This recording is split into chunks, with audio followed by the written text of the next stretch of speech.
Greetings and welcome to this short update.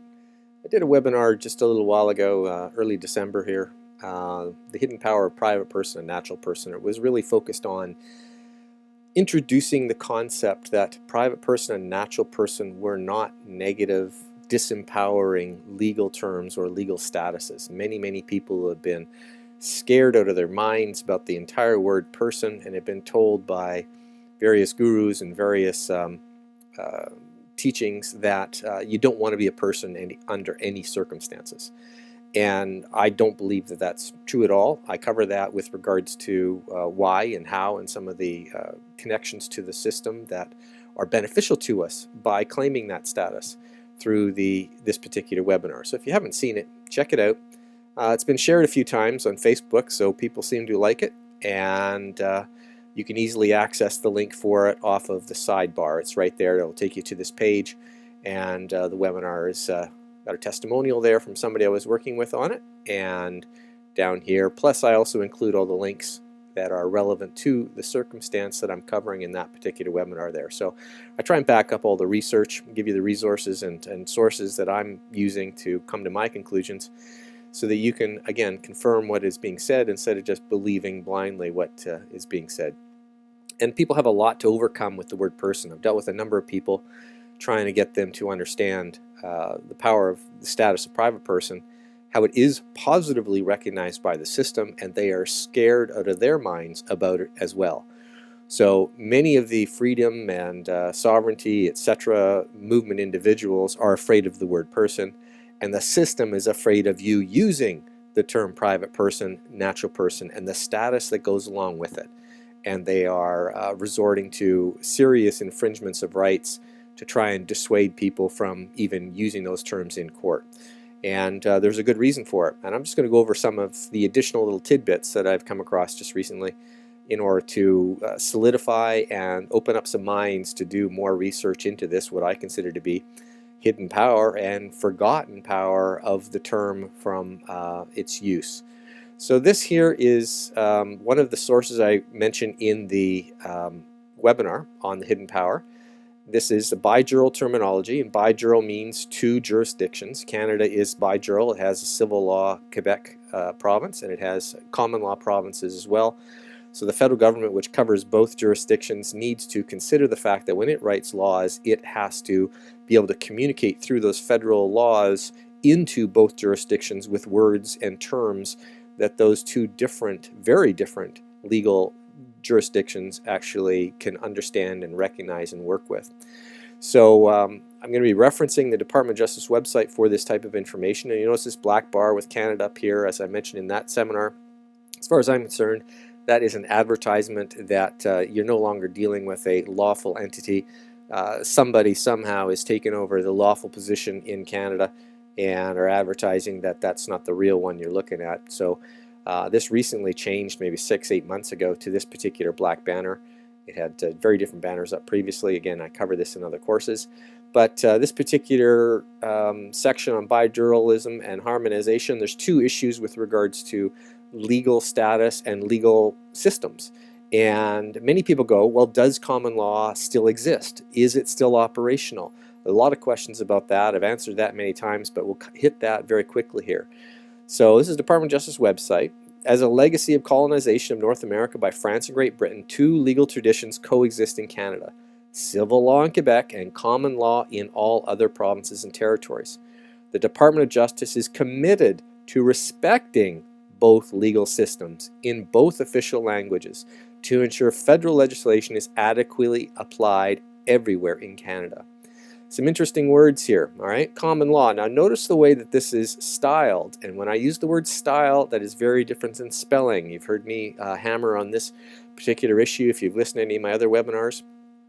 Spelling is the letters you choose to put into a word, and style is the capitalization that you choose to use with a word. So common law is styled in all lowercase. Now sometimes you'll see it with a hyphen. Sometimes you'll see it with a capital C. Sometimes you'll see it with a capital C and capital L. Those are all different forms or interpretations of what common law is. I believe that the correct style for common law is all lowercase, and if you change the case, then you change the type of common law you're referring to. So they're referring to an all lowercase common law, and you'll see it consistent throughout their presentation. So there's a paper here from a Supreme Court of Canada judge who is reporting on bijuralism in Canada, what it means, where it came from, and the importance of it. Okay, there are relatively few countries in the world which with fundamentally different legal regimes coexist. Canada represents such a country. Bijuralism in Canada signifies the coexistence of the English common law and the French civil law traditions within a country organized along federal lines. Now, this is another distinction. Some people refer to just the common law, and some people refer to English common law. And within our Constitution and the laws that supposedly create Canada, the reference specifically is to English common law. He says, I must profess that I do not consider it correct to speak of a common law or a civil law per se. Rather, in my opinion, there is one legal family in Canada which contains the common law systems, and another legal family which contains the civil law systems. This might just be, a metaphor of sorts. It also might be a legal hint to the fact that the whole aspect of belonging to a family and who's the father and parens patriae and various other things coming into play. I don't know, but it's interesting. So if you want to read about the common law tradition, this link is going to be underneath this video.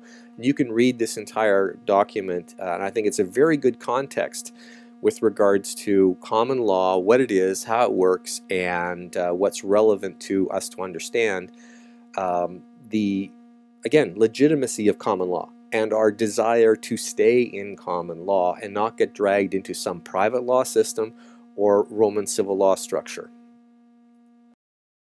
Now you'll notice here that the common law tradition, the principal characteristic of common law is the inductive process, the inductive reasoning that comes with it, from the common points between distinct cases and then establishing legal categories with vague foundations and flexible limits. It's an unwritten law, and this is clearly established in many places, and everything is decided based on the circumstances and an understanding of principles of law instead of rules of law. And when you go to the civil law tradition, the most important feature of the civil law tradition, differentiating it from the common law tradition, is its emphasis on the primacy of written laws. Can you say statutes, acts, regulations, policies, etc.? And as soon as you get into those types of things, you're talking about more of a civil law structure than a common law structure. The emphasis in the civil law tradition is on the written or codified law, which is the primary source of law. Anytime you're talking about a code, you're talking about civil law. You're not talking about common law anymore. All right? So this whole idea of do we have to follow the statutes, well, very often it's a codification of common law principles turned into a code which is only applicable to the certain types of persons who have become subject to that particular act, usually through some type of application process.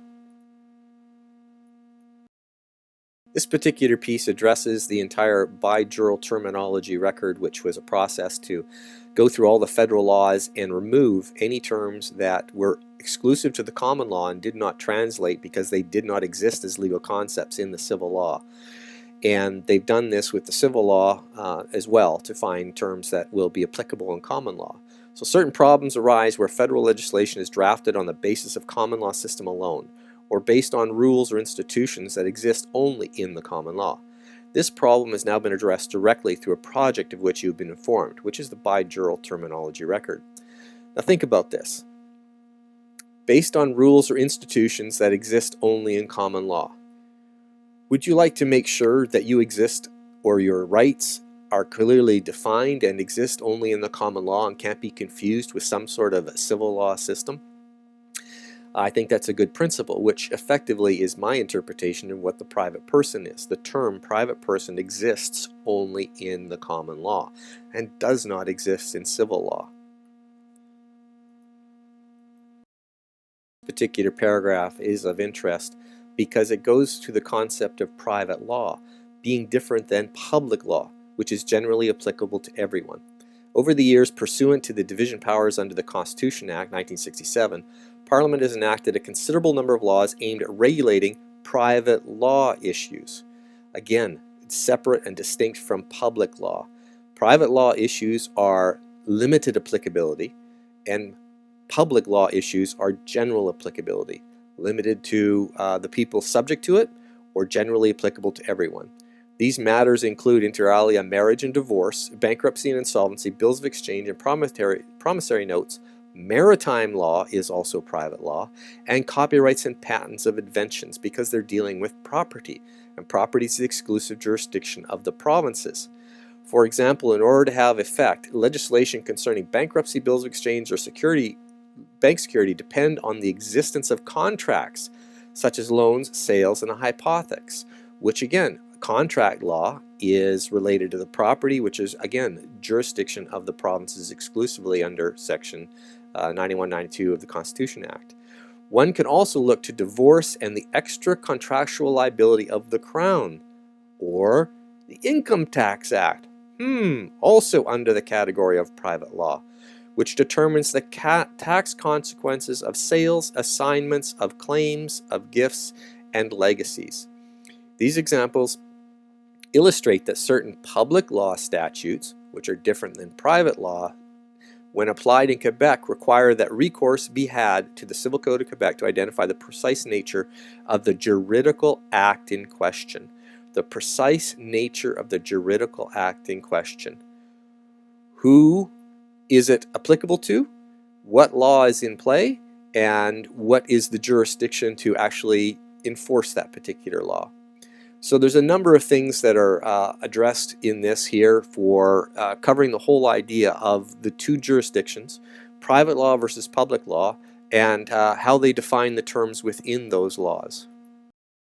Another issue with regards to splitting jurisdictions is to make sure one jurisdiction does not invade the other, federal invading provincial, which in my opinion is happening all the time everywhere. So they address that issue here. While civil law and common law complement the private law provisions of federal legislation when they come and invade private law, at the same time, federal legislation should not be applied uniformly throughout the country in every respect. This requires respect for the character and uniqueness of the concepts and principles of each legal system. The fact that provincial legislatures may pursue distinctive legal policies, which might each be different as well as different from those of Parliament, is a principal justification for federalism. All right. So the idea again is that provinces can create rules and laws related to their jurisdictions, and the feds are supposed to operate in accordance with the primacy being to the provincial legislation as being the one that has priority in any legal process. And when you're dealing with property issues, that's a provincial jurisdiction, and therefore the property issues are a priority to address first before the federal attempt to come in and invade those property issues. The whole question of whether common law is actually operational still in the courts today is addressed here a bit. Throughout its history, the Supreme Court of Canada has been preoccupied with the reciprocal influences of the civil and common law traditions, and has demonstrated its willingness to contribute to a process of cross-fertilization. Right? The court made extensive reference and resorted to civilian authority for resolution of a common law tort case. Now, I'll be doing some education around the whole idea of common law torts in the very near future, and looking at this as one of the major processes to achieve remedy. Chief Justice McLaughlin stated that looking to how other courts in different jurisdictions deal with this issue provides perspective both on the nature of the problem and possible solutions. Nature of the problem is a huge clue. There are some interesting concluding remarks. I want to mention some possible signs that things have improved as the last century has ended. The basic question relates to the legitimacy of the existing legal system. Our legal system must now incorporate the shared values of society as a whole without excluding or discriminating against anyone, which includes private persons who want to claim their private rights, I would imagine. It must evolve in light of our background and needs. In the Canadian context, it seems to me that a new analysis of the situation is also needed. I feel that the interpenetration of the two legal systems is seriously flawed. It should give way to an exercise that would determine how the concepts of the two systems can be reconciled. It is no longer enough to compare them or to interpret one system for the purposes of the other. In my opinion, comparative law must evolve to become a true legal discipline and contribute directly to the development of the law. Canada has the qualities to be a living model of comparative law. There's a whole area that they refer to as comparative law. The equal authenticity of the two versions of the Canadian Charter of Rights and Freedoms, which I didn't know for a long time, but Quebec has their own charter. There aren't, that I know of, two different versions of the Canadian Charter, but I think they're referring to the Quebec Charter of Rights and Freedoms and the Canadian Charter of Rights and Freedoms. The Quebec one clearly defines property rights because property rights don't exist in civil law, so they have to be written down to actually be acknowledged. Whereas with the Canadian Charter of Rights and Freedoms, it's not written that there are civil or property rights recognized in the Canadian Charter because they're already recognized in the common law for private persons and doesn't have to be written down. So interesting distinction between the fact that there are two charters, one for Quebec and one for Canada. One has to declare property rights and does so, and the other one doesn't have to declare it and does not do so.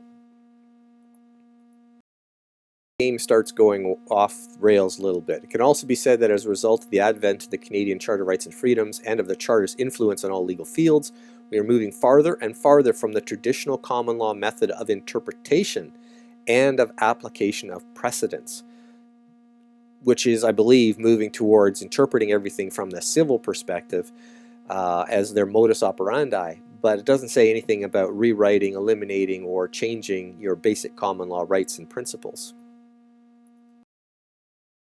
Final tip of the hat to the fact that common law is alive and well and operating. Canada is the only country in the world where the common law and civil law systems coexist as two fully fledged, vibrant legal systems of a sizable population. They fully recognize it, they fully operate within it, you have access to it. I would suggest that you do your best to understand it and potentially claim it if you so wish. Now if we go to Government of Canada publications, you'll notice that they have their black stripe up here, reverse black and white.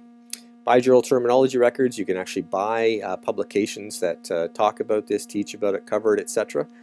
And there's lots of information online here, again, to understand it fully. English language common law, all right, real property and how it translates into the French English language civil law. See, there's two different types of English language, civil law and common law. Okay, so there's information here to go through the process of understanding how it works. And we'll go to some specific examples here. Rationale for the records, concepts with no equivalent in the other system is the point I want to make on this particular page. You have to consider the fact that the systems are unique and separate, and there's some legal concepts that just do not exist, are not recognized in civil law, and do exist and are recognized in common law. So this is part of what this whole process of merging the two is, to try and deal with the fact that sometimes it just doesn't exist in one or the other. All right. In certain cases, a concept in one legal tradition has no corresponding concept in the other. When this occurs, the note NA, or SO for the French, will appear next to the legal system that does not have the corresponding concept. For an example, access record on equity. So they're giving a sample there. Now, there's also rules of interpretation. So we have two different jurisdictions. You have the federal government coming to taking you to court in the provincial court. Which rules take precedence? Provincial rules of interpretation or federal rules of interpretation? Common law definition of words, civil law definition of words. So there's Interpretation Act definitions with regards to what you do. The Interpretation Act says property and civil rights.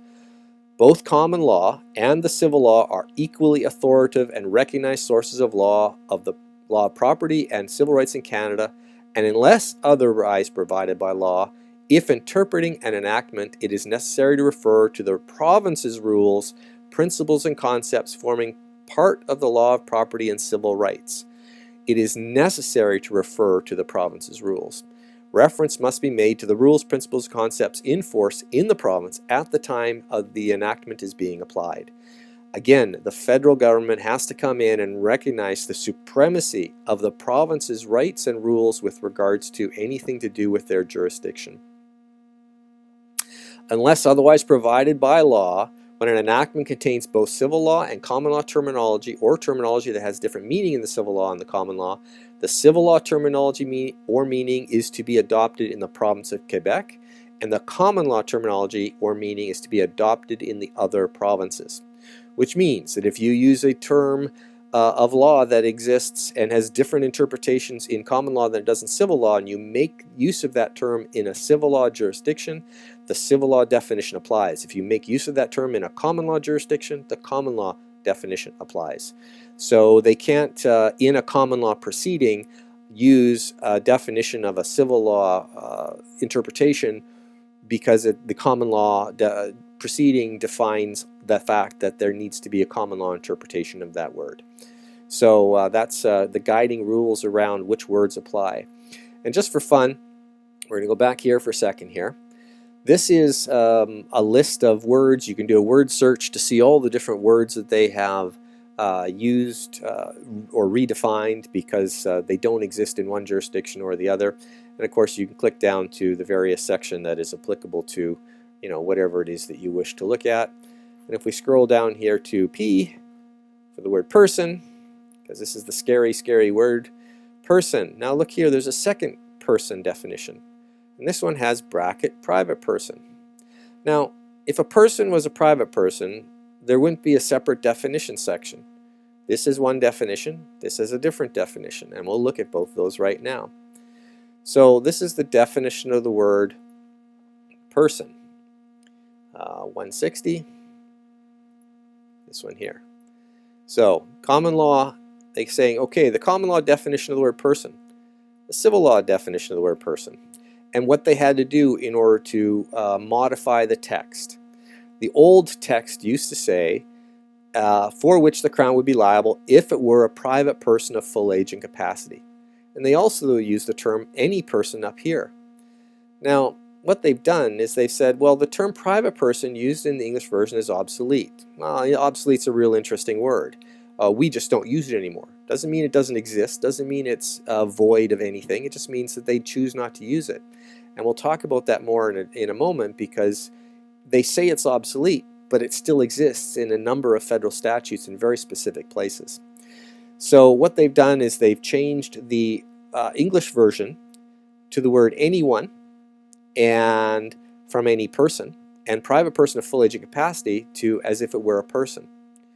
Now think about this. This is a private person of full age and capacity. This is a human being, a man or woman, who's legal age and has the mental capacity to be responsible and liable for their own actions. That's effectively what this phrase means here. All right? Any person must be a different definition because it's defined differently than this one. And yet they've gone and redefined any person to anyone. So are they expanding it? Are they restricting it, etc.? So it's interesting to see what they've done to change it. And there's more discussion there, but we won't get into that right now. If we look at the second definition of person, which is private person next to it, we come to the common law, which has natural person, and civil law, natural person. And what they've done is they've said the provision they're changing used to say real property may be transferred by a private person. Problem: the terms private person are foreign to civil law. Doesn't exist, can't be recognized, can't be seen. Because they use physical person, that's the translation, person physique. All right, in most cases used as natural person. So what they've done here is they've maybe transferred by a natural person. So they've changed the use of the word private person, and they replaced it by the word natural person, so that this phrase, this section can be recognized and utilized in the civil law of Quebec as well as common law. So they take the word person and they redefine it somehow. It's somehow different in common law because this for some reason doesn't work in civil law. Any person went to anyone, and person, etc. And private person doesn't work in civil law because it doesn't exist in civil law. Now here's that term obsolete. We look it up in the dictionary, which is another thing I want to mention. In common law, The English language dictionary is what you use to define words: common language, common usage, common interpretation of words. And a legal dictionary is a secondary source. It's the primary source of common law is the Canadian English Dictionary. So no longer in general use, fallen into disuse. Oops. And so they just don't use it very much. Discarded, outmoded type, out of date, no longer in use. There's various interpretations of it, but look at the synonyms. Antiquated, ancient, old. All right. Well, it may be antiquated and ancient, old, may no longer be in use, but guess what? They still use it in very certain specific areas. If we go back to the Justice Law website, I typed in the term, in quotation marks, natural person, and I was looking specifically in the Bank Act. I wanted to find out how many times and where it actually shows up in the Bank Act. All right. Now, I consider the Bank Act to be a general applicability law. It applies generally to everybody in terms of giving everybody access to the banking system. You're not under the Bank Act as somebody accessing the bank. Only the banks are under the Bank Act. And you'll notice the term natural person is used many times. It's 28 times in the Bank Act, the term natural person. And if you look at the way they're using it, delegate means a natural person appointed or elected to represent a member of a federal credit union at a meeting. Means a natural person occupying the position of director or whatever name called or body corporate. Any other natural person designated as an officer in relation to any other entity, any natural person designated as an officer. Person means a natural person or entity or personal representative. So my interpretation of the phrase, legal term, private person, at common law equivalent to natural person, is that they are the power. As in the Matrix, they are the batteries that power everything. You need the man in the system to take the position of the office. So you'll see that these are all being used in reference to needing a human being, using a man to take the position of the officer, because the officer is a legal fiction office that has to be operated by a man, very often and usually who takes an oath so he can be held accountable to his conscience and for his actions. So in order to empower an office, you need a living being in there, and that is what the natural person is. Now, if you actually go to the Justice Law website and just do a general search for private person in all acts and regulations, you'll see that private person as a term shows up in 13 acts, in 2 regulations, and here's all the different acts it shows up in. All right, so gosh darn, it's obsolete, but look at all the acts it shows up in. Not a lot, but enough to recognize the fact that they're there for very specific reasons. And the very specific reasons are, in my reading of those particular links, they're all associated with property issues. Do your own research on that and find out what you can about it, and take the research any farther that you can with regards to it. My whole goal here is to demonstrate to you that there may be something in the phrase private person as the power, and natural person, again, is equivalent at common law as private person, is the power behind the offices. It's the man in those offices. It's the man who is getting his rights recognized within the legal system. If you're claiming to be a living being or a man, you are outside the law. In order to come into the common law and be recognized, the term that the common law recognizes is private person or natural person. Private person being exclusively existing within the common law, and natural person being able to bridge in the common law or the civil law.